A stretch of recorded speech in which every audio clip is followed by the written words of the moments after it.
Kryeministri Sali Berisha zbardhi detajet e atij që cilëson operacioni më i madh i emergjencës i shtrirë nga Alpet në veri në vargmalet e Juglindjes.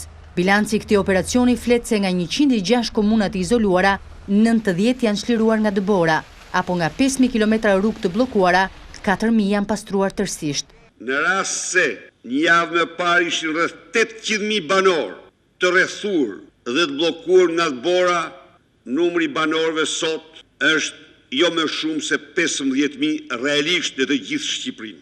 Në mbledhjen e grupit kuvendor demokrat, kryeministri tha se operacionet vazhdojnë në mënyrë intensive, duke çuar në çdo fshat sado i thellë ushqime e medikamente mjekësore. Duhet të qartësoj shqiptarët se në këtë operacion fondet e qeverisë shqiptare për hapjen e rrugëve kombëtare dhe rrugëve rurale, mirëmbajtjet e tyre janë rreth $12 milion, janë 1.2 miliard lek, dhe se nga fondi përcaktuar prej 40 milion lek, as dhe një qindarke vetme nuk është përdorur për hapjen e rrugëve kombëtare apo rrugëve rurale.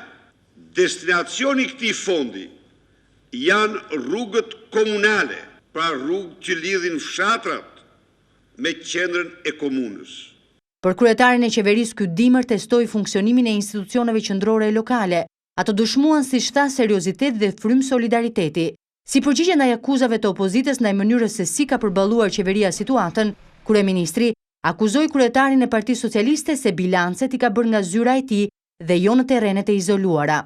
Shpredhimjen time që në disa qarqe që unë vizitova më raportuar në shtabin e emergjencës se asnjë deputet i Partisë Socialiste nuk i kishte vizituar. I garantoj qytetarët shqiptar dhe anëtarët e Partisë Socialiste, të Partisë Demokratike dhe ata pa parti.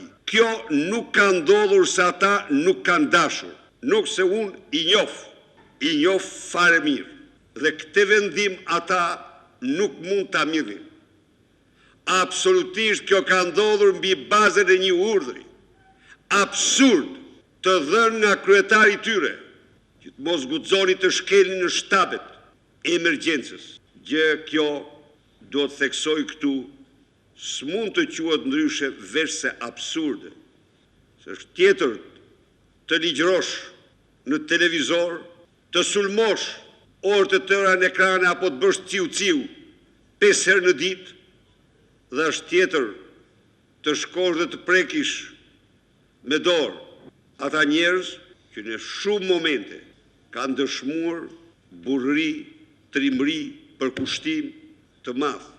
Duke garantuar se shumë shpejt situata do kthehet drejt normalitetit, kryeministri kërkoi ministrit të arsimit të pastrojnë çatit e shkollave prej dëborës për të mundësuar rifillimin normal të mësimit.